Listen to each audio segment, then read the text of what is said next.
Want to watch YouTube videos while browsing other apps or chatting on your Android phone? You can easily shrink your video into a floating window that stays on screen. Here is how to enable and use picture-in-picture on Android step by step. Open your phone's settings, tap on Apps, select YouTube, scroll down to Picture-in-Picture and toggle on Allow Picture-in-Picture. Now, simply play any YouTube video.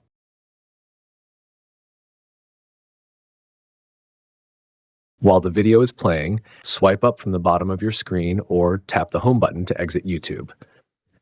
Your video will automatically shrink into a small floating window that stays on top while you open and use any other app. You can drag the floating player anywhere on your screen or tap it to access play and pause controls. That is how you can easily watch YouTube videos while using other apps on Android.